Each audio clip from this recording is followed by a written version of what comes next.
If you haven't heard about Anchor, it's the easiest way to make a podcast. Let me explain. It's free. There's creation tools that allow you to record and edit your podcast right from your phone or computer. Anchor will distribute your podcast for you so it can be heard on Spotify, Apple Podcasts, and many more. You can make money from your podcast with no minimum leadership. It's everything you need to make a podcast in one place. I love Anchor because it's really easy to use, very accessible to record your podcast, and has excellent sound quality. Download the free Anchor app or go to anchor.fm to get started.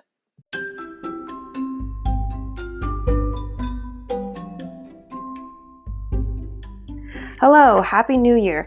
This is Jennifer Purcell, aka Ever-Changing Butterfly, bringing to you Living with an Invisible Learning Challenge, where we will discuss the challenges and triumphs of those with NLD. Today's episode will be the second part of Amy's interview. I hope you enjoy it.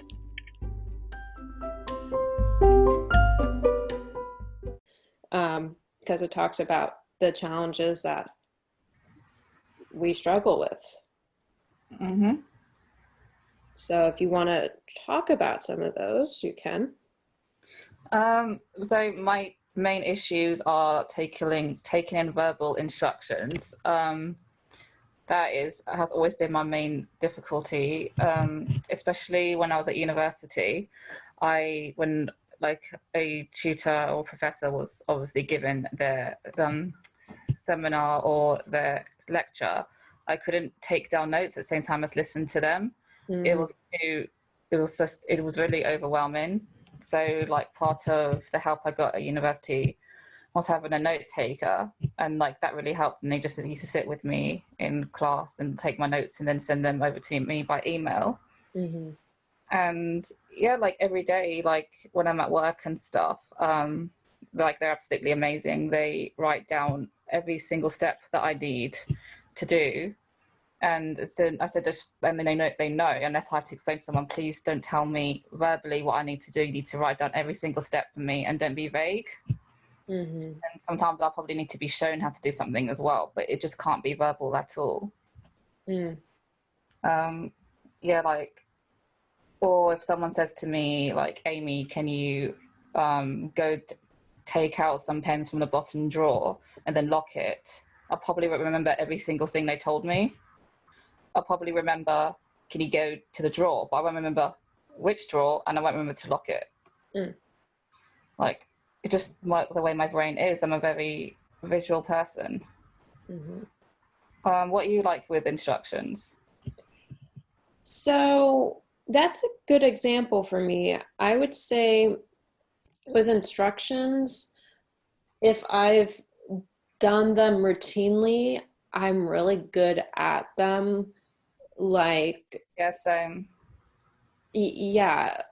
I haven't thought about this much until I've been asked, but a good example would be I water plants probably every day. And because I do it frequently, I don't have to think about it. Mm-hmm. Or if I would drive to a place that I've been to a lot, I would be on autopilot and I wouldn't have to think about where I'm going. Mm-hmm.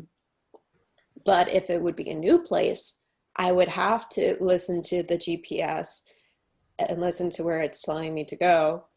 Mm-hmm. And I would probably have to do that.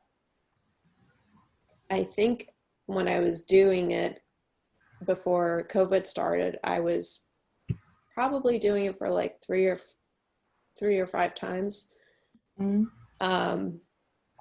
But now that I'm letting my parents drive me around, just to save money on gas and car insurance. I'm not driving anymore, but Mm-hmm. before then that's the frequency I would do that with. But yeah, if it's a new task or direction that I haven't done before, it does take a while for me to get used to doing it. Like, a good example was when I started going to college, because I had to literally walk to class. That was something I had to get used to because I was used to doing online classes with school. Mm-hmm. And so I was like, okay, I'm going to have to figure out how long it's going to take me to walk to class. So I would look, okay, where is my class on campus in relationship to where I was living? Because all of the dorms were off campus. So I would, before classes would start, because I'd be there, I guess, about a week before classes began, I would basically time myself from my apartment or dorm to my class to see how long it would take, so that I would know, you know, when they started. And I think I would just do that. I don't know if I do that with all the classes or just the one in the morning, so I wouldn't be late to it. And that was a good routine for me to do, because it's like, okay, now I know how long it's going to take me. So that definitely would be what I would do with instructions. And I can relate to the example you gave with in classes also, because I didn't have a note taker, but I did have, I had an audio software on my computer where it recorded the classes for me, and I could type on it at the same time if I wanted to. And usually I didn't type that much. I just let it record the audio because I really relied on my audio memory. And I really liked that because I could always review the audio when I needed to, especially for like tests. And I also know that it was a different software, but I used it for converting my textbooks to audio version. And I liked that too, because it had the visual text of the textbook, and then they would read aloud the words to me. Wow, that's amazing. I didn't know that software existed. Yeah, it's really cool. If you want to look it up, it's called Kurzweil 3000. And the other one I think was Sonosense or something like that. But they were both really cool because you could do many things in them at once. And I remember with the textbook one, you could highlight things and take notes in it. And I fortunately, I got those accommodations for free from the university. So I didn't have to pay for it, which I think was very nice, because I don't know how expensive that would have been. I always forget that you guys pay a fortune for education over there. Yeah. Like for like every student with a disability in England, it's free. It's called Disability Student Allowance, and you don't have to pay it back. I'm so grateful for being English. Yeah, I would agree with you. I know for the disability department, all the accommodations are for free, but you're right, the tuition is astronomical for the universities here, and it can be even more if it's private or if you're out of state. And it's like, I remember when I went to study abroad in Norway, just learning about the social welfare there, that's the class I took. I was surprised at how different it was there. compared to the US. And it was like, okay, it's, it's really different. And I was like, I could just kept thinking, why haven't we tested some of this over here? It's true. And it's like, I think some of it might be tried out with, Biden if he gets elected this year, which I hope he will be. I hope for you to get Trump out, please. Yes, I agree with you. I don't usually bring politics into this podcast, but yes, please. Please. It would be a lot better if we had Biden. It just, I don't want this spiral to continue to go down. I want it to go upward. Exactly. And it has to do with many issues. I mean, not just the university, but also with the racism and then climate change and women's rights. Yeah, women's rights and COVID. It's there's a lot of them. Like you don't want your country to become the Handmaid's Tale, which is the way it's going at the moment. Yeah, and I also feel like if Biden got elected, because he has,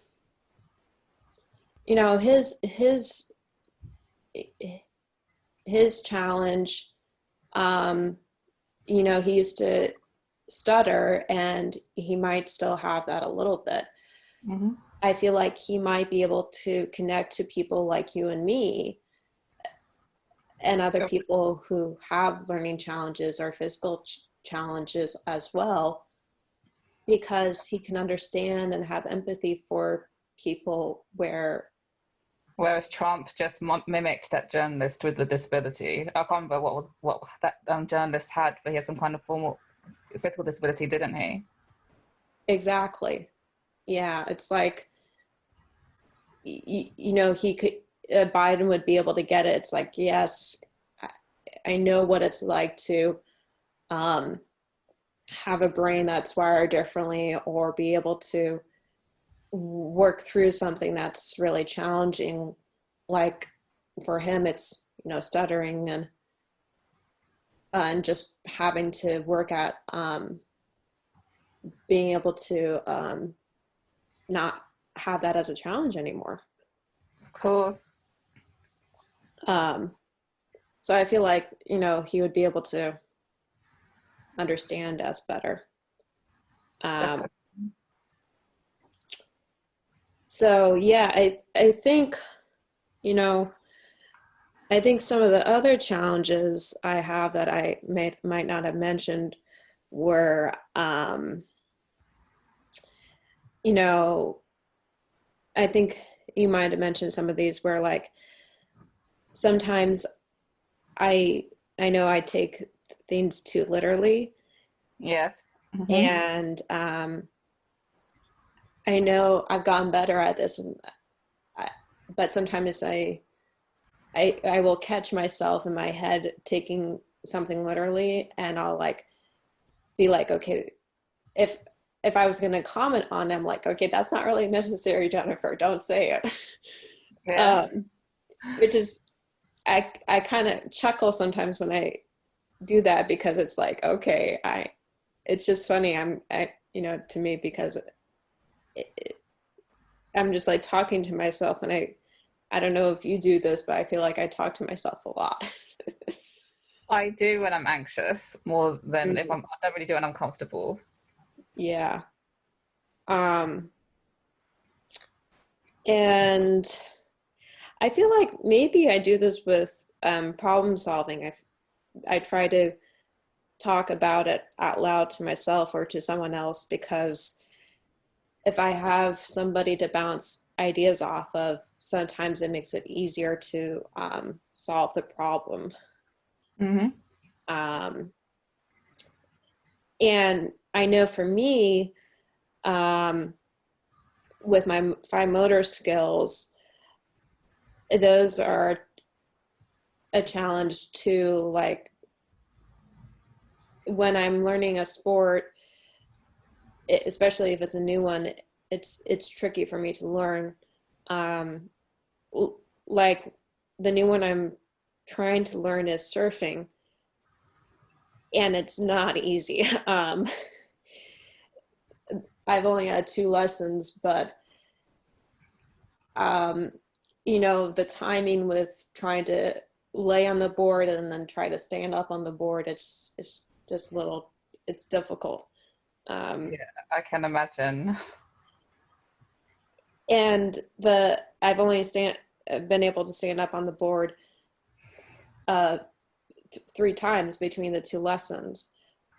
But whenever I did, it was like, yes, I did it. Yeah. um, but in the last lesson, I got closer each time to being able to stand up and realize, okay, if I didn't stand up, what did I do wrong? Mhm. Um, and what was happening was either my weight was off because it was too far forward and not um, on my forward foot and not on my back. It needs to be more on your back foot for surfing. Mhm. Um, or I was lifting my hands off the board too soon. And when that was happening more, I was like, okay, just think your hands are glued to the board, which I was like, okay, they're not actually glued, but that thought helped because it was like, okay, don't move them until you need to. Yeah. Which once I thought that, it worked. I was able to stand up on the next wave when I was thinking that. I was like, okay, that worked. Um, and I told the instructor that when we got out of the water, and he was like, okay, next time you're here, I'll just yell glued to you. We just started laughing because that was funny. Um, and I think for me, um, if I've done a sport before, it can be easier to do it because I'm doing something that's familiar. Hmm. But like the ones I've done that I do frequently are skiing and running. I started skiing when I was 5.5, um, and we do it as a family, so we have quite a bit of fun when we do it. And I know whenever my mom sees me doing it, she is really impressed with how well I've improved because of having NLD and those visual spatial issues. Hmm. And she's like, she just doesn't know. I guess she doesn't quite understand. I mean, she doesn't quite know what it's like to have NLD because she doesn't have it, but she can imagine what it's like with whenever I go through um, a challenge because she usually sees how hard it is for me to go through it. But she just she'll remind me that I'm doing really well on something, and because I'll ask, how did I look when I was skiing, and she said, you actually looked really good. I was like, oh, thank you. Hmm. Because sometimes it doesn't feel good, um, and to know that it looks good when it doesn't feel good makes me feel better. Um, Like, of course, like you're constantly doubting yourself all the time, and like low self-esteem is really important. So, like, you yeah. think you're doing awful at something, and then someone says you're doing really well, and it'll take you ages to believe them. Hmm. Yeah, I agree with you with that. It's like I do tend to have a harsh critic on myself, and I think I've gotten a little bit better with that than I used to be. Mm-hmm. Um, where if I'm like beating myself up, I try to catch myself and I'm like, okay, why am I doing this? Mm-hmm. Um, and I try to be, and if I notice that it's actually, about something that my parents or my brother have pointed out that I'm actually doing better with, then it's like, okay, pay attention to what they're saying and realize you actually are doing better, Mm-hmm. and just, try to listen to that more than to whatever you're telling yourself. Yeah. um, and so actually, this is a good segue into the next question because it was about family and how they help us. Mm-hmm. Um, so do you want to talk about how your family helps you? Yeah, like my mom especially does so much for me. Like if I'm nervous about making a phone call, like she'll sit in the room with me Mm. and like, she'll want me to do it on my own. But like there are times where I can't understand them, so like she will like take over if really needed. But that's getting less and less now because I'm getting more confident on the phone. Mm. And that's partly to do with my job as well because I've been speaking on the phone, um, working with them since 2018. Mm. So they've given me the confidence as well by practicing, like being on the phone all the time. So yeah, like outside of work, I do feel more confident speaking on the phone. Like I don't like it, but I don't get the same anxiety as I used to do. Um, but yeah, like other things as well, like my parents helped me with. Like yeah, like I said, like sometimes I might need my dad to like change a light bulb for me because like my motor skills like are really really bad. So like they'll do that for me, kind of thing. But like I am a lot more independent than I used to be. Since living on my own now, I've learned to do things for myself. But like I know if I really do need them, they'll always be there. And like your mum as well, like my mum reminds me that I am doing well at certain things and I've made a lot of progress in certain areas. But because my self-esteem is really low, I don't really believe what she says at times. Mm-hmm. Yeah, I can definitely relate to what you said. I think for me, my family definitely helps a lot too, where they, like you said, my mom and my dad also, and my brother too. He points out where I'm making progress, and rather than where I'm struggling to keep me motivated. Mm. Um, and they, sometimes I think my dad doesn't know what I'm sensitive about exactly, but um, he he does usually apologize for uh, the sensitivity to um, things, because I know he wants to be aware of that, because he wants to have a good relationship with me, and I want to have It a has good to do with relationship. the lack of self-awareness from his part as well, like being Yeah. blunt and yeah, same with my dad. um, but it's like, if as I think the first step is to apologize, because if you do that, you at least notice what is going on. um, but like you said, if the self-awareness um, can be a is the first piece to at least I think it's the first piece to noticing, um, or being aware of um, what's happening for you, and then try to see if that affected the other person. Mm-hmm. um,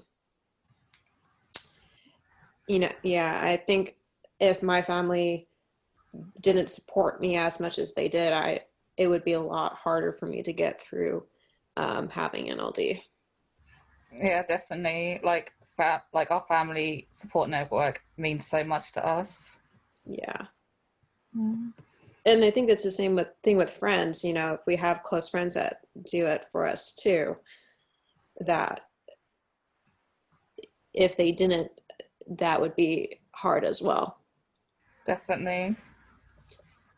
So, I think the next question is about gifts that you might have from NLD. Um, yeah, I'm really, really good at like memorizing song lyrics. As well, like I can listen to a song and I'll remember the lyrics like within like the whole song within like 2 or 3 listens almost. Mm-hmm. And then I expect other people to know what song I'm quoting. Like I'll randomly say a lyric and I'm like, where did that come from? But like it's something I always do and I don't know why. I can't help it. Like, for example, my friend said to me yesterday, oh, like time really drags. And I said, time goes by so slowly, like Madonna says. And she was like, where did that come from? I just can't help myself. It's just the way my brain works. My brain's constantly got lyrics or like film quotes on the brain. Mm-hmm. Are you the same? It's the way your brain works. Yeah. And yeah, like probably like creative writing as well, because that's what I studied at university. And like for the last like few years, I've been writing a lot of parody songs as well. And yeah, just because like that's like my sense of humor, I guess. Um, like yeah, to do with music as well, like spot the intro. Like I can listen to a song within like 1 or 2 seconds, and I instantly know what song it is. Mm. What about you, Jen? Are you the same with like spot the intro and stuff? Yeah, I would agree with you. If I've listened to a song over and over, I know what it is right away because I can recognize the tune. And also, usually, I can name the song and the artist. And it's like, I don't know how my brain does that, but it's amazing. It's true. It is like really, really amazing. It's like it is really a gift. It is. Um, and yeah, like I'm really observant and like with attention to detail as well. Mhm. Like I think I said in the email, I don't notice mistakes in my own work, but then other people's work, I'm like, oh, yeah, they've got that wrong. They've got that wrong. That's in the wrong place. So yeah, but I've only noticed my observational skills and attention to detail since I've been working. I didn't really notice them at school, Mhm. and yeah, like those are the only like really skills I think I have. But like as a person with my qualities, like yeah, I'm really really empathetic towards people that like I care about and that I love. Um, like if someone I know is hurting inside, I can feel their pain and their suffering. And yeah, and I think like obviously people really don't really understand that people with NLD and autism can have empathy, and the fact that we don't is just a stereotype. And yeah, like I'll do anything for anyone, like of my friends, my family. I'll drop anything. I'll drop anything instantly for anyone. I'll be there to listen to them until the middle of the night if they need me. That's just the kind of person that I am, because I think we have a lot of feelings. Yeah, I would agree with you with that. For me, I'm also good at the song lyrics with memorizing them and also with lines from TV shows and also lines from movies. And it's kind of interesting. My brother is good at that too, and he and I will kind of go back and forth with just rehearsing the lines to each other sometimes, and it's fun because if it's a comical movie, we'll start laughing, and sometimes we even do it in the character's voice, Yeah, same. and that sometimes that makes us laugh too. Um, And I think if I didn't have another person to do that with, that would be um, a little weird, and I guess that would make me feel alone. Um, but um, you know, I know he doesn't have NLD because that's really the only thing that I guess see in him that is common with me. Um, but I'm also good at word searches, Mm-hmm. and other games that are like that. Like there's one called Bananagrams, which is similar to Scrabble, but you have your own board that you create with the words, and you can move it around. Um, and I'm trying to get better at doing puzzles, because I think that might be good for my brain. Um, but yeah, like you, I'm also very observant. Um, I tend to notice other people's mistakes more than mine. I hate it when people use the wrong type of yours in theirs. Like when someone writes that down, I'm like, how can you get this Yeah, wrong? yeah. And it's like, I think for me, I got better at noticing my mistakes when my mom helped me with writing my essays for the last 2 years of my college. Mm-hmm. Um, she helped me because I was a sociology major, and so basically every assignment I had was an essay, um, whether it was just a paragraph or many pages. And I needed the help because writing did not come normally, or not normally, but naturally to me. Um, and once she started helping, it did get easier with writing the essays and proofreading them. Yeah, And my mom did the same. My mom did the same as well when I was at university. yeah. Like she used to proofread things and like make sure things were structured properly. Because like Mhm. I know I wanted to say I had all the ideas written down. It was just structuring and organizing everything. Yeah. Yeah, I agree with you that with that. It's like it is the structuring and organizing. It's also like sometimes when I would read it to myself, my mind would fill in a word that wasn't there Mm-hmm. in the sentence. And so I had to start reading the sentence, and probably the whole essay actually, out loud to myself because of that. And I would realize, okay, I am missing a word. And that would help me not only notice that a word was missing, but it would be like, okay, this isn't flowing well. And so it would help me be able to do that better.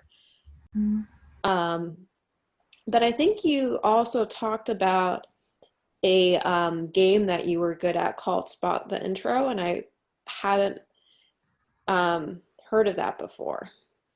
No, I mean like when like not an actual game. It's like when the song comes on the radio and you guess it straight away within like 1 or 2 seconds. That's what I mean by spot the intro. Oh, okay. That's what you were meaning. Um, Yeah. yeah, okay. I thought you were talking about a game, but yeah, I am good at doing that, um, which we mentioned before. Yeah, Um, because, like I also think acute hearing is really common with NLD as well. yeah, I think I agree with you because I've talked about that before with somebody else where um, they mentioned that they had acute senses, and I think with hearing, it that would be one because we're more attuned to audio and verbal things. Mm-hmm. And I think with music, the maybe the reason we're so attached to it is it maybe it's just an easier way for us to express ourselves because it is audio, Mm-hmm. or in audio form. And if we really relate to the lyrics, then it might be a song that we really connect to. Definitely. And like also with acute hearing, like my parents have been talking in another room, whispering, and I can hear everything they're saying. I'm like, I know you're talking about me. I hoped you enjoyed hearing more about Amy's and my life with NLD. I would like you to journal about your gifts and differences. See if there is a way that you can make that difference become easier for you to do than it originally was. Also, feel free to email me if you want to be interviewed for this podcast or got some ideas for topics. I'm always open to suggestions. Please email me at livingwithnld@gmail.com. I will include that email in the podcast description. Hope you have a great start to your new year. Talk to you next Friday.